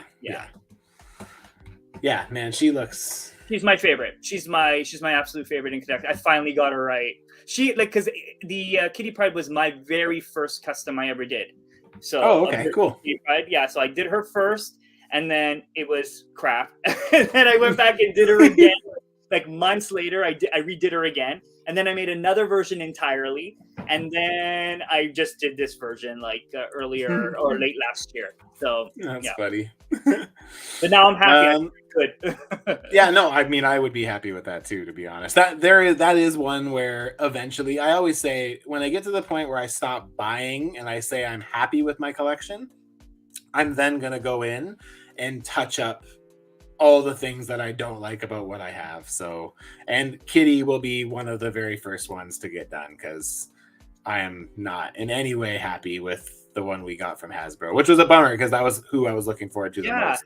And then I saw the pictures and I was like, this kind of sucks. And then when I got it in hand, I was like, this really sucks. Yeah, it was just it just seems like such a cheap out, you know what I mean? Like it's such a missed opportunity for which is more annoying because they have the parts to like do it right. It's just, it seems like they picked the weird setup and just, I don't know. I didn't love it. So yeah, I'm not crazy. And that face, I don't know what they were thinking with that hair and head combo. It's just not there. I know. So missed opportunity for sure. Yeah, totally. Justin, Zillion Custom said, I started coming around on that Venom because of the video that Just Jay did. I'm still skipping the set, but he looks real good. Yeah, that's kind of where I'm at too, as I'm actually getting Null because I could get him off Dorkside by himself for like $20. So I'm like, cool. Whatever, I'll get that. But the Venom, I mean, I don't have the need for I mean, I think it's cool looking, but yeah, I'm still passing on it. I'll need to take a look at what it looks like in hand for sure. I'm gonna take a look at that video. See? Yeah. Collector Express says, I wish Hasbro used the Omega Red body for Rage. Yeah, I mean, what are your thoughts on the Hyperion body? That's another body that's older, relatively outdated, and also gets quite a lot of slack from customizers and collectors alike. What are your thoughts on that one? Like for me personally, I don't hate it. I just hate like the neck area. I feel like anytime you can cover up like the neck and shoulders, like it works, but every time you don't, it looks weird to me. I don't think I've ever used that base body. Oh, really? Well, because I guess Thunderstrike you use for random, and he does have some modifications. There is some similarities, but I think it's still different.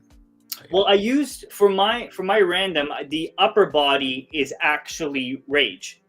So the so Rage is on the. Oh, okay, all right. Sorry, Yeah. Oh, I didn't really find any. I didn't have any issues with it. I'm like, oh, this worked out pretty good. I mean, mind you, I got him wearing that jacket, right? He's wearing. Yes. Yeah. So I find anytime you can cover up like yeah. this part, it What helps. you know what? I'll have to look at it and see what makes it odd. Is it like the length? I feel like the head is like the neck is kind of forward a little bit too much, and then like it has like these weird like are these traps? I don't know what these are. Yeah, but these are whatever traps. this is. Yeah, it's like they're like tall and they're just it's a weird build. I don't necessarily love it.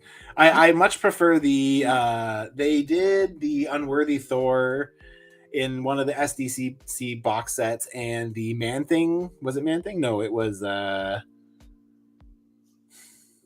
of the Thor waves. I can't remember which one, but they gave basically the Hyperion Body a new torso.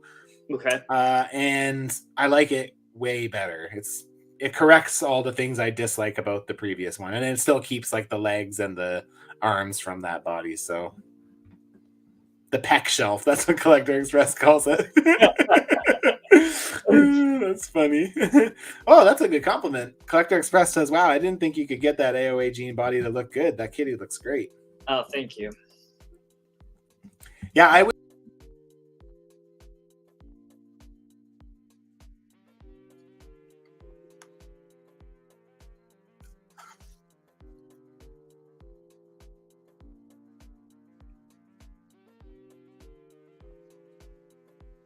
I don't know what Lost you there. I must have hit something that I don't know what I did. I'm like, you left me to run the show by myself. I'm like, that's right. Take it away. That's funny. So we talked a little bit about is there anything, so talked about stepping kind of out of your comfort zone. Is there anything that you don't really have a place for in your collection that you would enjoy customizing, or that you feel like would be a fun thing to kind of tackle that you just don't really have a place for? Yeah, so right now I'm working on a synergy from Gem, right? That's so cool. Yeah, so so like just the whole like a line of like Gem action figures would be really freaking cool. So like this Gem, this synergy that I'm working on is a gift for my boyfriend for his birthday. So he's already now requesting additional So I said, well, this is your gift. You're getting my time, patience, and labor and artistic endeavors. This is your gift. You're getting this.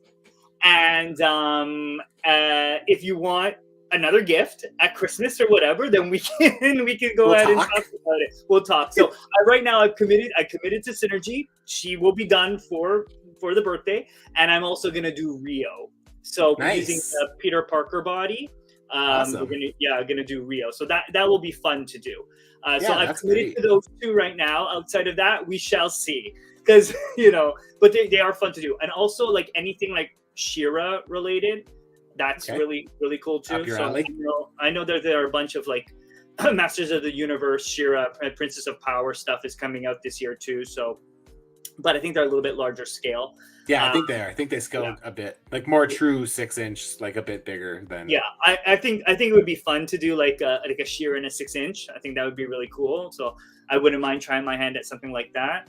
Nice. But so fun jobs, but I don't think that I would keep them in my collection. So yeah, that's me too. I have a lot of stuff that like are like, again, going back to Batman villains. Like I've had lots of times where I just want to say, anybody who wants to commission me to do Marvel Legends style Batman villains, just if you message me now, I'll add you to the queue right away, because it's just like those are things that like don't have a home for me. But it's like, to me, I would love to do a Scarecrow. I'd love to do a Mr. Freeze. I'd love to do a Riddler. I'd love to do a Two-Face, Joker, like Clayface. There's so many like good Batman bad guys that I think would be so fun to do.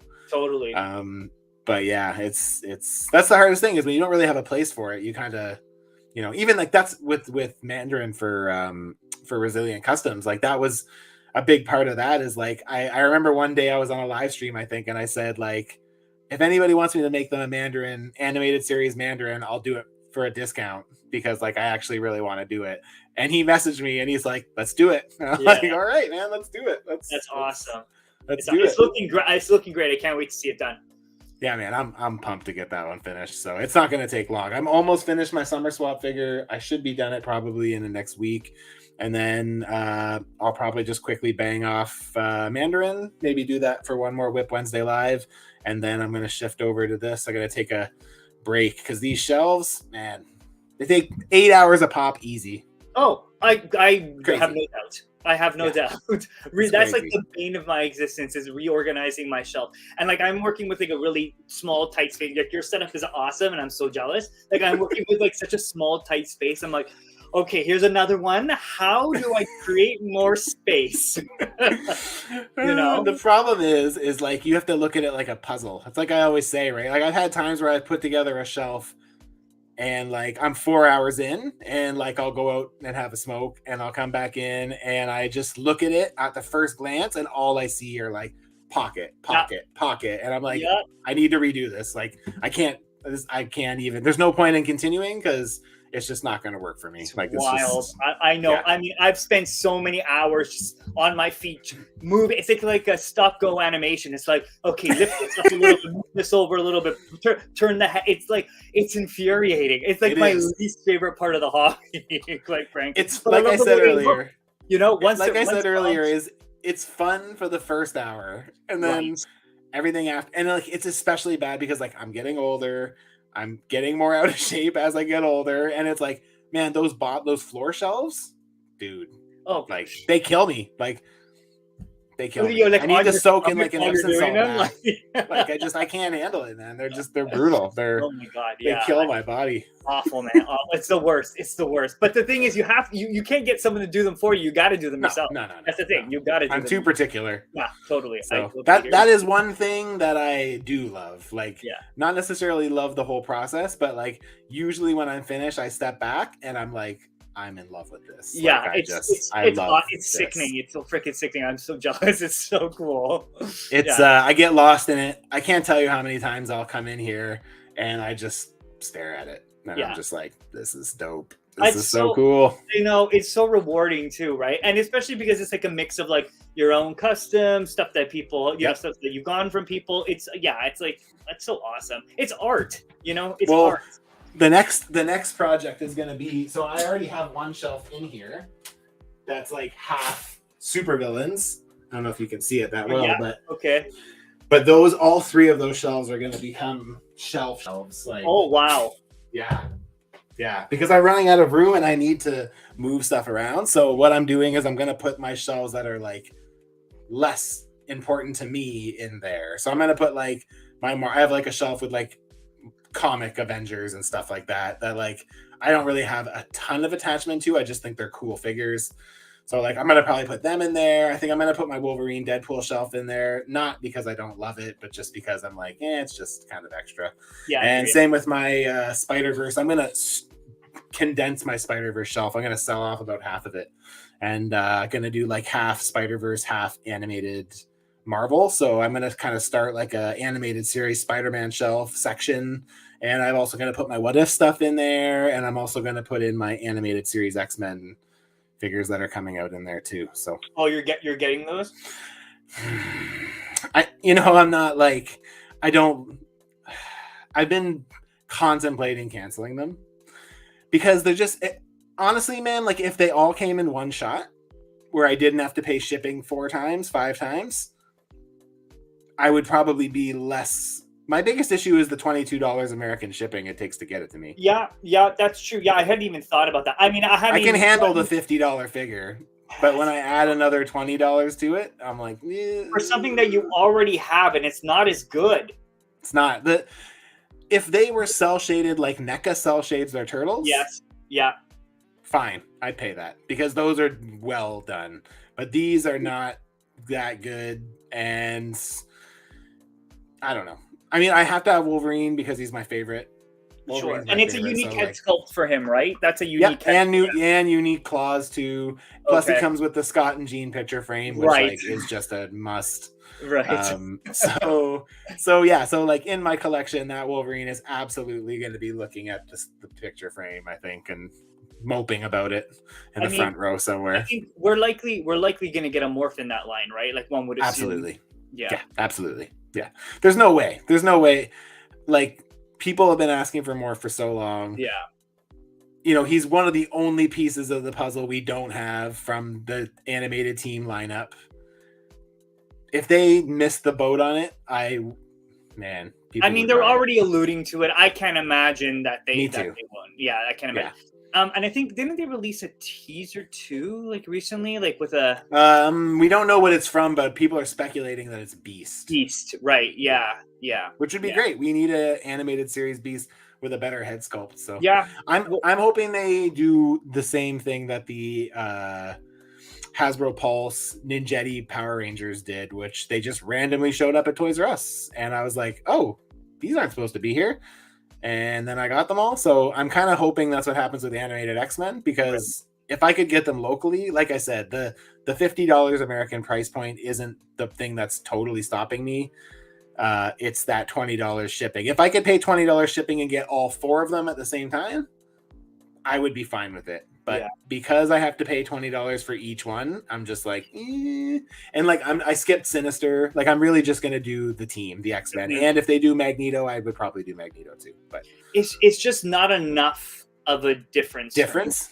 It's just not enough. I mean, and in some cases it's worse. Like that Jean Grey, I'm like, what did you do to her face? Missed opportunity. Missed opportunity. It's a shame, you know. It's a shame. But Jean is a true shame. Yeah, it's tragic. It's tragic. I mean, I like what they did with Storm's hair. I'm like, okay, you gave us a different hair sculpt for that, and it's cool. It's good, you know. Yeah. And I'm sure they'll do a Rogue, and they'll give us a more accurate head sculpt for Rogue, and with hair like very with the more like green army green color jacket kind of thing, right? Yeah. Like, remember when Christina did one of those a few years ago? She was known for doing animated Rogues, and like they looked great. They looked awesome. Great. Yeah. So we'll see. We'll see. But I mean, if they do release the morph, that will be the one that I'll likely get. Yeah. I hope we get a morph, because I was a morph fan, and I would love to have him on my display. So I have a custom now, but me too. Yeah. You know, I'm not totally in love with it. So See, the thing with my customs, when I'm not happy with them, like the ones that I make, I end up redoing them. So any of the ones, like my earlier ones that I hated, I'm like, oh god, this is garbage. I mean, obviously through the learning process, I've gone back and redone redone them. Oh yeah, completely. Yeah. So like even so, the morph is one of those ones that I'm like, okay, should I take this apart and just redo it? And I feel like it might be one that I go back in and disassemble and do it like properly, you know? Yeah. I actually put together the pieces for a morph. I've had it in my bin for forever, and I decided to kind of like piece it together. It's buried at the very bottom. I'm probably not going to find it without making a huge mess. But yeah, I did it on like a Sunfire body instead of like a Bucky cap, just to kind of thin him out a little bit. Yeah. And it's ready to go whenever I am, but I'm just like, I'm holding off because I feel like it's coming. And it's coming. I mean, I can't imagine that it's not. It's definitely coming for sure. Yeah, I think we'll see. It's just a matter of, will I like it? You know, and I'm like, right. That's a whole other piece, right? Yeah, it's a whole other piece. If you know, it's nice to get stuff, but sometimes it doesn't match the description in our head. Let's talk about like Siren's a great example of that, right? Yeah. Like, oh my god, man, I need Siren for my X-Force, but that head is like leaves a lot to be desired. It's pretty, right? Like, it's pretty. It's pretty. That's fine. At least you're giving me a pretty female face, you know, to look nice on my shelf. It's fine. The body's nice, you know. I mean, I'm not entirely sure how the cape connects, whether it's like me neither. Yeah, I feel like it connects at the wrist, but also like at the back. Shoulder. Yeah, the shoulders. Yeah. Shoulder and the back, shoulders. Right? Yeah. I think it's the shoulders. It's unique. I'm like, oh, that's very interesting, right? So, So I ordered her. I'm getting her. I'm gonna add Yeah, her. me I mean, too. I have a custom that I made that's sitting on my shelf right now, like to fill up my team. But I'm excited to get her. But yeah, you're like, it's another missed opportunity. I'm like, why are you not giving us a screaming head? Like, she Yep. needs it, right? Like, it's just so odd. And like, they've been doing a lot of female faces, like smiling or open mouth. Yeah, You know, with and I'm like, expression. the one that you would think that you would want with an open mouth, and you didn't give it to us. Very odd. Very odd. It is. It's Some odd choices. It's extremely odd. Yeah. It's very, very weird. Yeah, some very odd choices. That Bonebreaker wave is actually the first full wave that I've ordered in quite a while. So, and the only reason I ordered the whole wave was because I wanted Bonebreaker. Well, yeah. I didn't feel like I could have probably skipped Darwin and Sabretooth.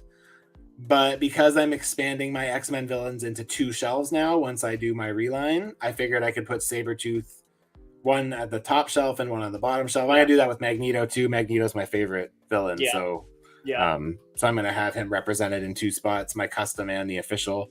And eventually when we get the Mafix one, I'll get rid of the official Marvel Legends one with the Mafix one because I like that that's better. cool. Yeah, that's a great looking toy too, that Mafix. Yeah, it looks so sweet. Yeah. Let me see. Do you have a favorite base body to customize with? Yeah, so the females are like, the female figures are like kind of what I kind of focus on. So there are 2 figures that I use predominantly. That Shikla, I use her all the time. Oh God, I think I probably bought like 5 or 6 of her. Well, she went real cheap too, right? Exactly. Her and Blink. I think I've used Blink like 6, 7 times. And I like proportions on Blink. For sure. And I also like that that particular figure, like the legs pop out from the hip. Out. Yeah. Which makes I like that so much easier, right? So much easier. So I like that new Shriek body a lot with the double jointed elbows and the bicep swivel. Yep. I hate dealing with the pinless, but well, if you're gonna be doing something that's black, if you're doing a character that's like black or what, then it's a beautiful body. It's a great body, a nice scale. It is. I like the proportions. I like my biggest frustration with I always think of like the green Phoenix Jean body with like the super skinny legs. I hate those legs. Yeah, they're just too scrawny looking. No, I know. I don't know why they don't put like most of the female figures on that Black Cat mold, right? Or like the Rogue body. I'm like, it's so much. You have the mold. It's such a but it's got the outdated articulation. If they did a neck peg in there or something, or even the barbell thing. Yes. I personally love that body too. I think that's my favorite female frame. Like I like the thicker. Yeah. The thicker build, but that lack of neck articulation is a huge no for me. I can't do it. I hear you. Yeah, for sure. Yeah, that's like the one downside of it, but just the shape is so beautiful. It's great. I'm thinking I might redo my Ms. Marvel with that. Nice. Yeah, that's a great idea. Idea. Justin said they even said they sculpted a screaming head, so that's frustrating. Well, I'm sure they'll re-release it with something. Yes, they will.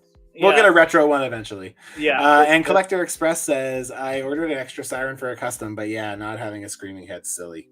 Yeah, totally. Completely. What's your thoughts on this whole new windowless packaging? I have mixed emotions on it. I'm like very. You don't keep anything in box, do you? No. Yeah. No, I can't.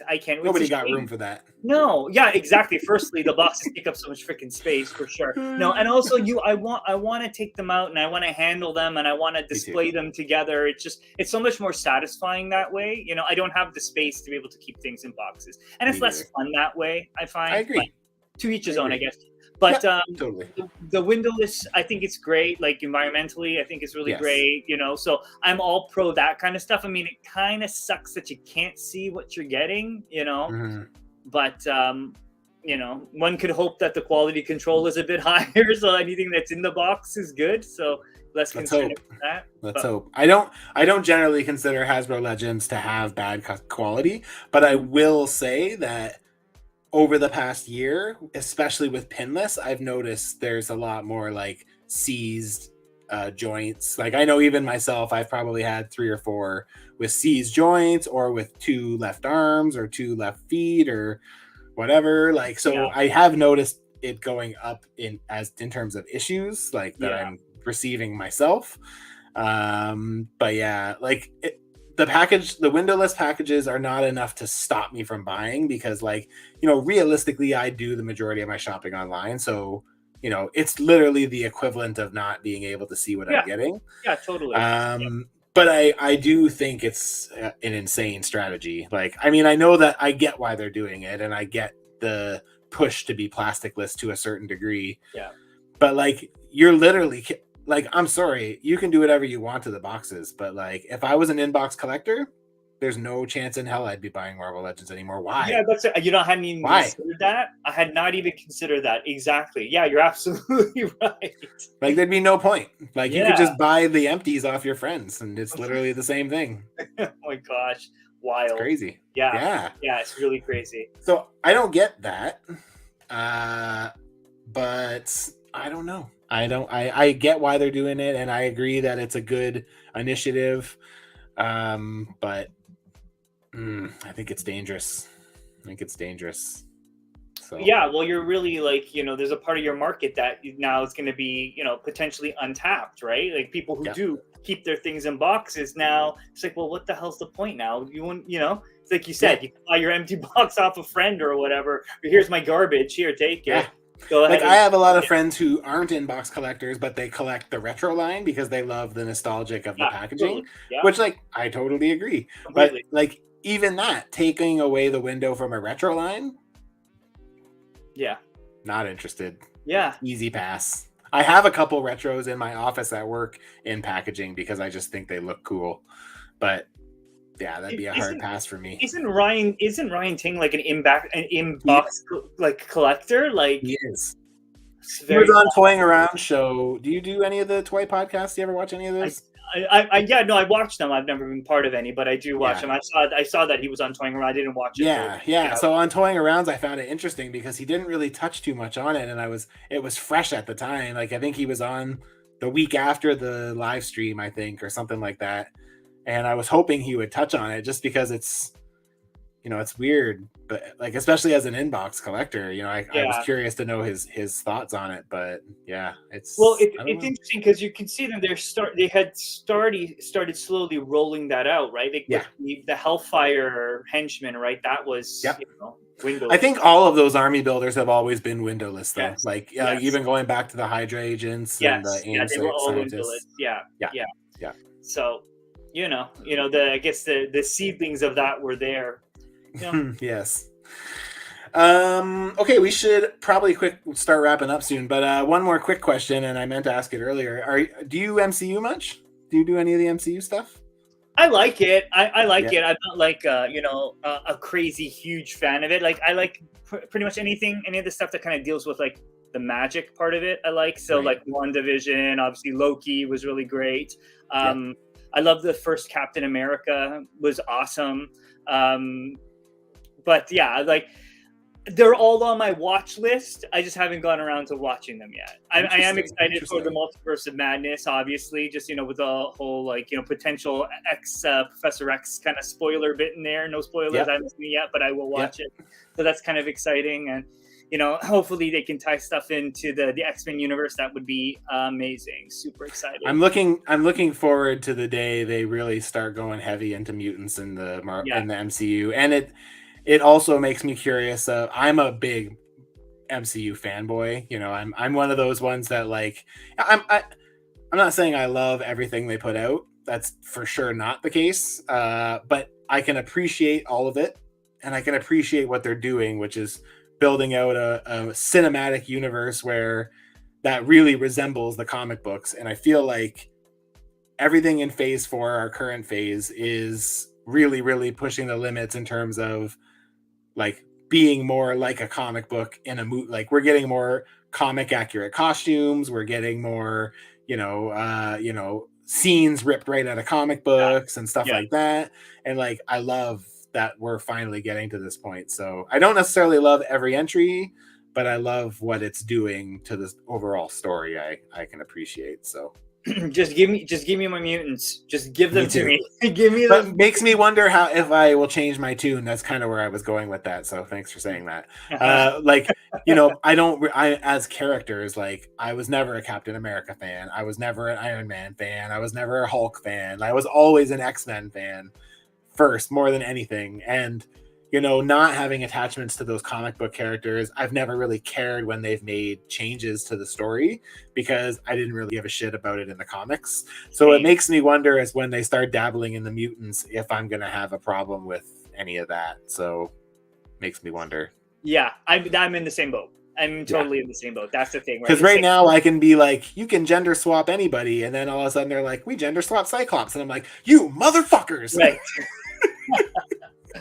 Completely. Yeah. No, I totally hear you. I'm in the same boat. I'm totally in the same boat, right? Like they have such kind of like, for me, have such like a very special place in like, my heart and my mind. And you want them to do that image in your head justice, right? And yeah. I think that they will. I think that they will. I do too. And I also think with this relaunch of the animated series, right? Like I'm very, very excited. I'm almost more excited for that, right? I'm very excited for that. Yeah, I think that they're gonna do a really good job of translating kind of the original content and like modernizing it for like a more modern audience. Both for kids and adults, right? Like for the viewing audience, I'm sure that they'll be tackling much more like mature like content as well. So I'm excited to see what that will look like, and the fact that there's a bunch of the original voice actors that are coming back for it too is awesome. so excited. I'm so excited, right? Me too. So Me too. It's gonna be a nostalgic kick in the nuts. Is what it's gonna be. So freaking happy for it. Like when that was announced, I was just like, I was on cloud nine. I'm like, this is amazing. I know, it's awesome. It's good. Yeah. It's a great time to be a nerd, eh? Oh, completely. I know. I think I feel like I got right back into collecting right at the right time. Totally. Right? Totally. Like when I started customizing, a big part of it was because Hasbro wasn't making X-Men figures. So it's like, I was like, hey, they have the new style bodies, like the Bucky Cap body. And I'm like, I love the aesthetic of this. Now I want the characters that I actually like in this style. So they didn't have anything. So I'm like, I guess I'm going to start making them. And I just slowly started checking them off the list. Yeah. I hear ya. Yeah, I've got that running list on my phone. I'm like, okay, check. Nothing more satisfying than crossing off something off those lists. Man, right? It's the best. It's the best. All right, let's wrap this up. So Anthony, where can we find you? We'll give you that one more time. Just go over that real quick. Yeah, so I mean, right now, most of my stuff is just on Instagram, so that's morning_woof. You can find me there. Please like and follow and share and save my posts. I'm trying to build up my viewership. I think I've made some good headway on it. So just hoping to kind of continue. I will say it is a sin that you have under 4,000 followers, though. Well, I think I need to be more engaging on Instagram. I don't think so. I think you're very engaging. I think you post regularly. You post stories all the time. You do lots of sharing. I'd say you're very engaging. And I don't know what the heck's the problem. I know. It's a weird thing, right? I have a lot of people who will say to me like, how did you get that big a following? And I'm honestly just like, I honestly have no idea. I was never one to do like contests where it's like, oh, follow me and tag this. I've never done one of those. I've never done anything to really more than like put it out there any more than normal. I have had a few posts that have gone like pretty viral, which definitely got me some good numbers, but like, I honestly don't know how it got to where it is. Like, I just don't know. It's just, and it's so odd too. I think the algorithm is so weird. Like there are certain posts that will just go wild. You're like, I know. How are so many people liking and viewing this? And then other posts, and then your next post gets like 15 likes, and you're like, what the fuck is going on? I'm telling you, like the Banshee that I just did got like almost 4,000 likes. Right. and yet Emma Frost is under 500. I'm like, and it's literally just, like several weeks later. I'm like, yep. I don't get it. I just don't get it. I'm like, listen, I'm just going to do my art and post, and what happens. That's the best way to do it, honestly. Yeah. Is you can get caught up in the numbers, and even with YouTube, I started like that. I was like, oh man, I can't even get over a 200, blah, blah, blah, whatever. Right. But honestly, you just got to let it do its thing. And again, right? I mean, I think it depends on the like what you want to do with it, right? Right. Like, I'm not trying to make this. I mean, I would love to be able to make this a job, but it's also like that's just such a pipeline dream. Like, I have actually like my real job is like a great job. Like most people would be like, why the fuck would you ever leave your job? It's insane. And I make good money and I get a car. I get like so many perks, right? So it's not really realistic for me to be like, all right, I'm going to leave this super comfortable, cushy job to go and customize for a living. Like, I don't think so. No, yeah, I mean, that's the thing, right? Like, yeah, you can get wrapped up in the numbers, this and the other, but really for me, it's just about making stuff, and Yeah, it's just and obviously, right, and it's like it really is just a platform to share what you make with other people, and then also like you were able to provide me like guidance and technical expertise. It's stuff that I wouldn't have been able to kind of find on my own. There's tons of YouTube tutorial and this and the other, and figure realm and all that kind of stuff, but connecting with someone and getting direct feedback from them or their technical expertise, you're always going to benefit way more from that. So it's nice that as my following is growing, that I'm able to be that for other people as well. So and that's also like very impactful, and I'm like, thanks to Matt, he taught me most of everything I know about this stuff. So I'm happy to kind of trickle down that information along as well. So yeah, man, that's sick. I mean, I'm flattered that you even think that way, but thank you. That's very appreciated. I mean, no, for sure. Like, honestly, like, I mean, from the very beginning, you helped kind of steer my creative process. You recommended the Dremel that I got. You recommended the paints that I got. So, that's right. You got the one that the Wren Dremel. It's great. It's awesome. It is great. It's the best. Awesome. You don't need anything more. It's the best. So, I mean, and that's the thing, right? Relying on other people's experiences to inform your decisions is very impactful. So, I appreciate that you're able to do that for me, and I'm happy to do that for other people as well. That's awesome, man. Yeah, well, I mean, again, thank you, and yeah, honestly, just thanks even just for being here and talking shop. Like, it's cool to be able to do this, as we were saying before we came on the air. We've never really done this before. This is the first time we've seen each other on camera together. So like, we chat regularly, but it's, there was an element of, unknown here because it was just, sometimes it doesn't translate from DM to live stream. So, it's good that it did. Yeah, I think this was pretty successful. I would agree. We had a nice little chat going on here too, so that's awesome. Awesome, and I'm happy to do it again anytime you ask. Sounds good. We'll be doing that again. Maybe we'll get you to customize at all hours of the night. We'll see. Oh man, I don't have the setup for it. If I had the setup for it, I would do it. I'm just like I said, the technology is just not there to be able to support that. And me working and talking it just doesn't work. I know. I get it. I totally get it. So. Well, man, thank you for taking the time. Thank you for staying up later to do this with us. And yeah, man, I'm a huge fan, and I'm sure we'll keep chatting. But everybody who's here, anybody who's watching on the replay, please go and show Anthony some love. His Instagram handle is in the description of this video if you're watching. Yeah, go give him a follow and throw him some likes and some shares. And yeah, appreciate the work that he does. So. Thank you. Thanks. You want to stay on while I wrap this up? Yeah, sure. Or do you want? All right, cool. All right, guys. Thank you guys all for being here. Thanks, everyone. And yeah, next week I'll be back. I'm not quite sure what I'm doing yet, but I have a few more little projects in the bag, and I may just end up painting Mandarin next week, and we'll see. So, but yeah, thanks again to everybody for the chats, and stay safe, everybody, and we'll see you next week. Thanks again, dude. Really appreciate it. Nice chatting with you. My pleasure. All right. Bye, everybody. Yeah.